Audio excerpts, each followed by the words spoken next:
Sairam students. In the last class, we had learned some important definitions in lines and angles and also some important properties, the types of angles and so on. In today's class, we shall continue with whatsoever we have learned yesterday.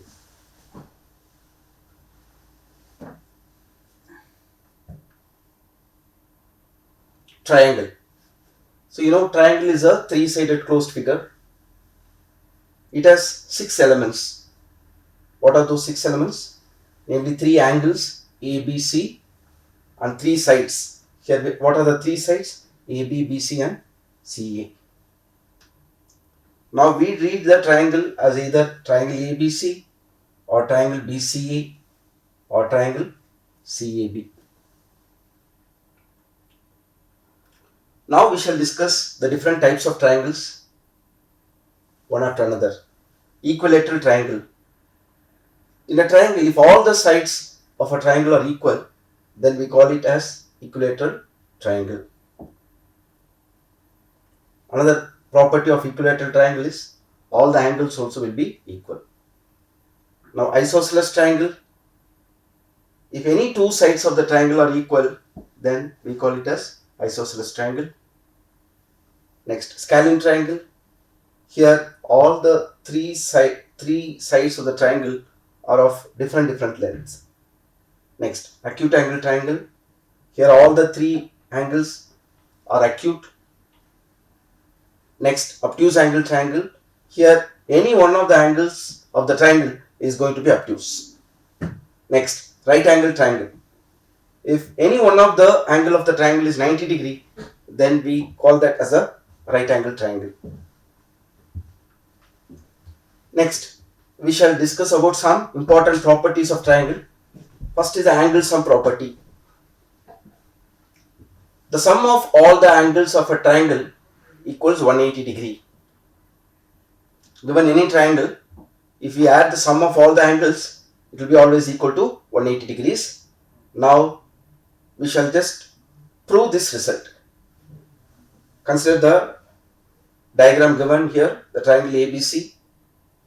We need to prove that angle A plus B plus angle C equals 180 degree. So, for this, we are doing some construction. Through the point A, draw a line DE, which is going to be parallel to BC.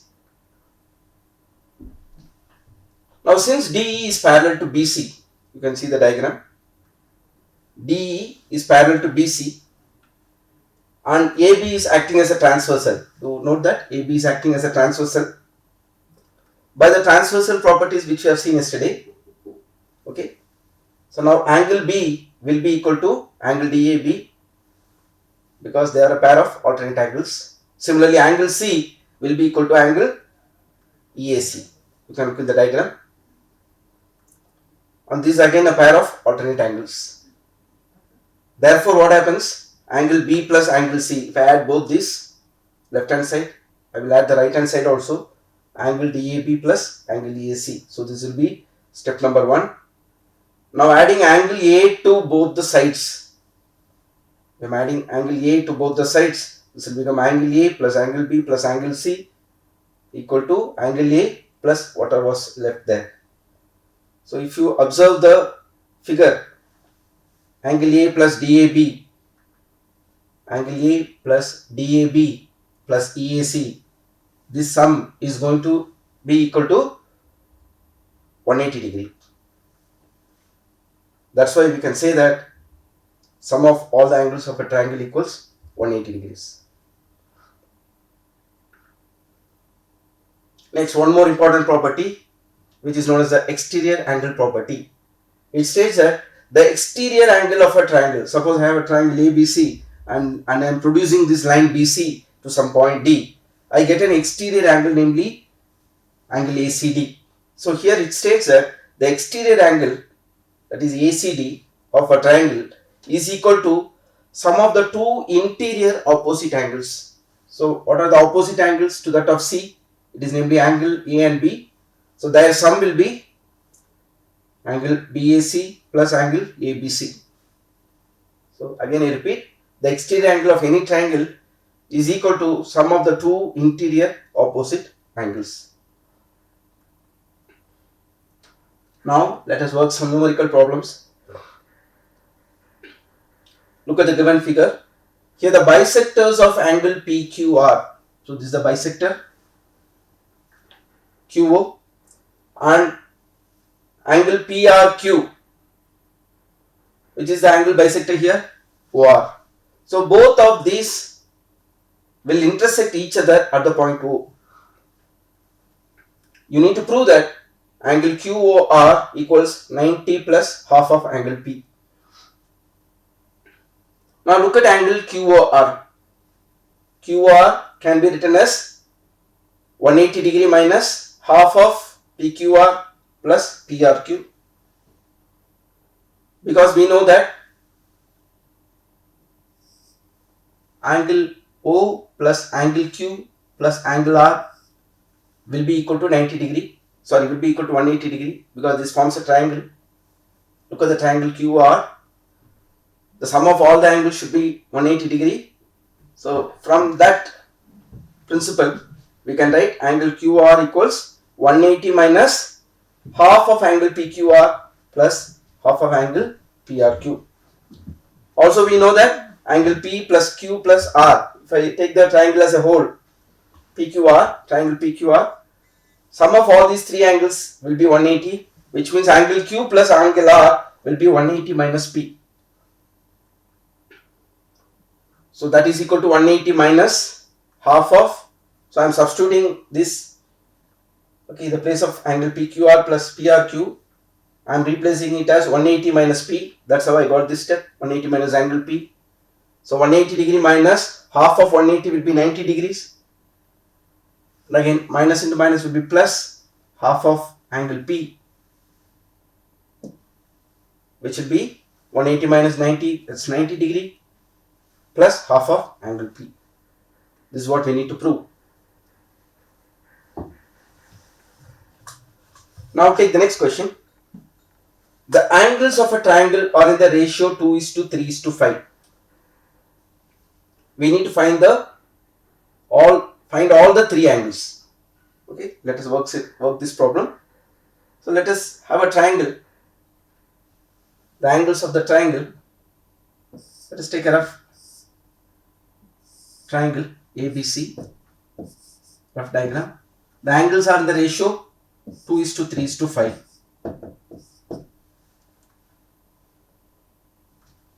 So in other words, let the angles be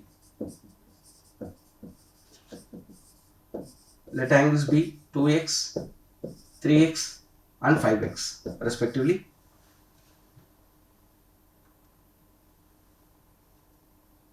We are supposed to find all the three angles. Okay.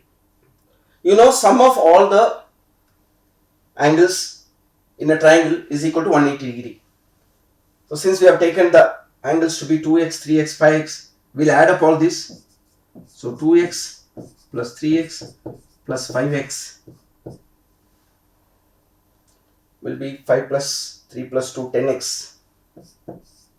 So 10x is going to be 180 degree, which means x value is going to be 180 by 10, that is 18 degree. So once we have found the value of x, immediately we can find what is 2x. So 2x will be 2 into 18, that will be 36. Similarly 3x will be 3 into 18 is 54, and similarly 5x will be 5 into 18, that is 90 degree. So now we have found all the required angles.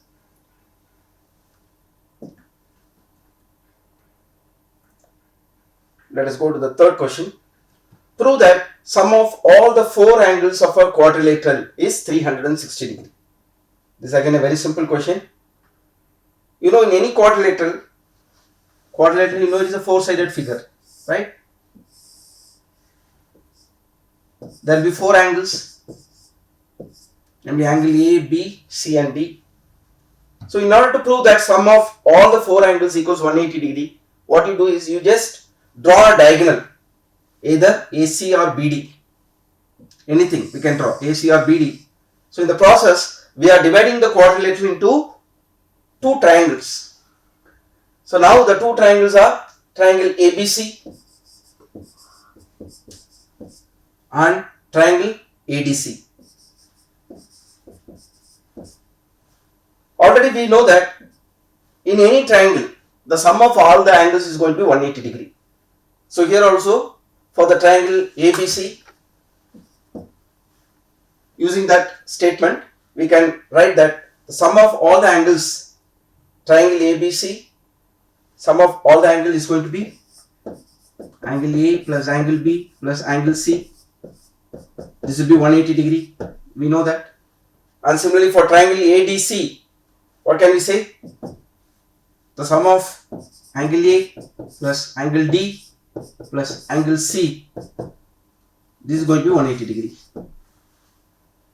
So if I combine both these triangles, I will get triangle ABC plus triangle ADC, which is nothing but a quadrilateral ABCD. Which is nothing but quadrilateral ABCD. That sum is nothing but 180 plus 180 equal to 360. So it's very simple. We are just combining 2 triangles by drawing a diagonal as either AC or BD. Combine both these triangles, each of these triangles sum is going to be 180 degree. On combining both the triangles, we will get a quadrilateral. Their sum is going to be 180 plus 180 equal to 360 degrees. Consider one more problem.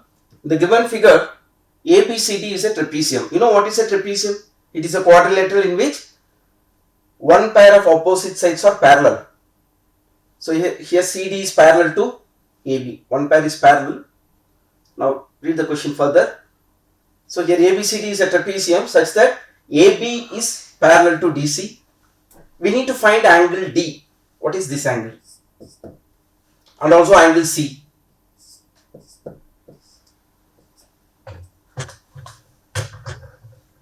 First let us find what is angle D and angle C.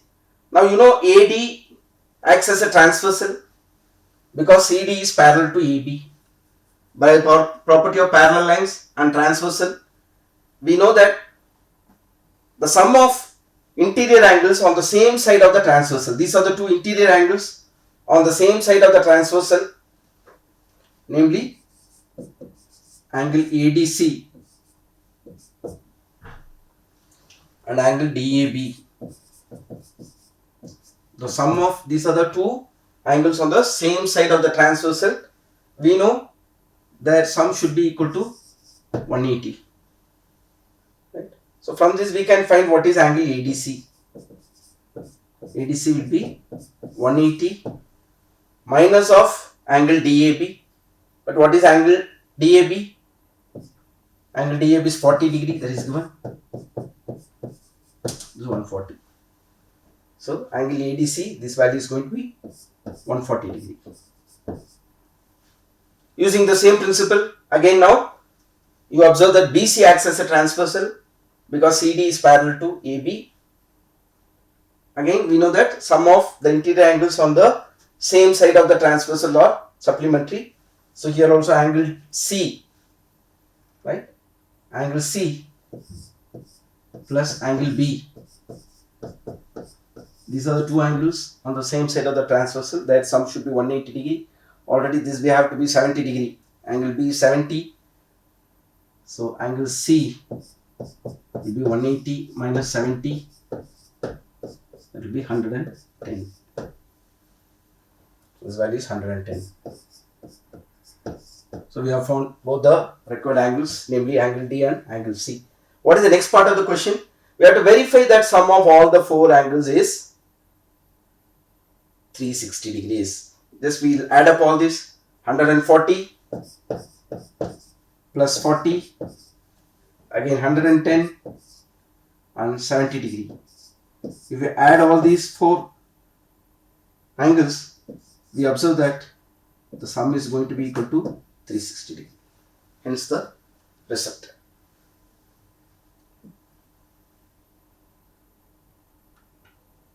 Next, locus. What is meant by a locus?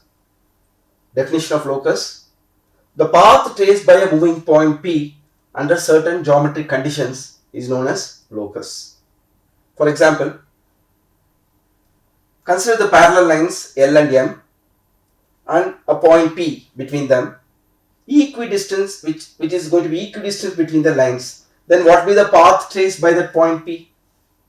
It will be obviously a straight line which is parallel to both the lines and exactly in the middle of them. So this path traced, what is the path traced here? It is a line parallel to both the lines and exactly in the middle of them. This path traced, we call it as a locus.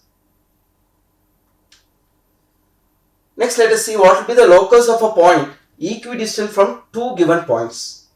Suppose you are given two given points. I have illustrated the diagram. So the point P is a moving point. Here you know that the locus of the point P equidistant. Equidistant is what? They will be at the same distance, at the equal distance from the given 2 points, namely A and B, is the perpendicular bisector. So if that point is P is moving such that under the condition, such that it obeys the condition that it is equidistant from A and B, what happens? The point P will be making a locus which is nothing but a perpendicular bisector of the line segment which is joining the two given points. Clear, students? Next, we will see what is the locus of the point equidistance from two intersecting lines. Consider any two intersecting lines AB and CD. The diagram is clearly given. Now the locus of the point P, so this is a moving point P which is equidistant from these two intersecting lines. These are the two intersecting lines. The locus of that point P under the given condition, which is equidistant from the two intersecting lines, is a pair of lines bisecting the angles. So which are the pair of lines here? Namely the line M and line N. It will bisect the angles formed by the given lines. Which are the given lines? AB and CD. Now the lines, namely M and N, will bisect the angles formed by the two given lines. Clear, children? So now the path or the locus of the point P will be the two lines M and N respectively.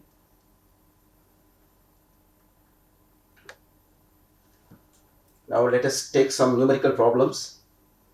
Find the locus of a point which is always at a distance of 5 cm from a given line AB. Suppose you are given a line AB.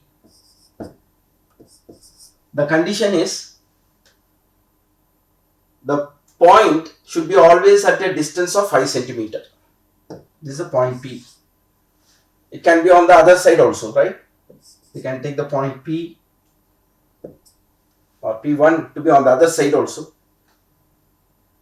So we need to find the locus of this point, moving point, under the condition such that the point is at a distance 5 cm from the given line AB. So what happens? Obviously the locus of that point will be the two lines. So it can be a line like this, right? Line like this on either side, or if we are taking it towards this side, it can be a line like this. Are you noting, children? So those two lines will be on the either side of the given line AB, and which are parallel to AB also. You have observed that, and they will be at a distance of 5 cm from AB, right? So you are given an initial line AB. Now the locus of the point will be this one or this one. That's what it says. The locus of the point will be the two lines on the either side. Either side means on either this side or the other side of AB. They should be parallel to AB. And what will be this distance? This should be 5 centimeter from AB. Now take some assignment questions. The sum of two angles of a triangle is equal to its third angle. Find the third angle. What type of triangle is it? The next one. Find the locus of a point P equidistant from two parallel lines L and M at a distance of 5 centimeter from each other. Then third one. Check if 65 degrees, 45 degrees and 80 degrees can form the angles of a triangle. So all these problems are related to what we have discussed. The fourth question. What will be the smallest angle of a right angle triangle if one of its exterior angle is 120 degrees? And the last one. In a triangle, one angle is twice the other and the third angle is 60 degree. Find the largest angle. So with this, we are concluding this chapter. Sai Ram.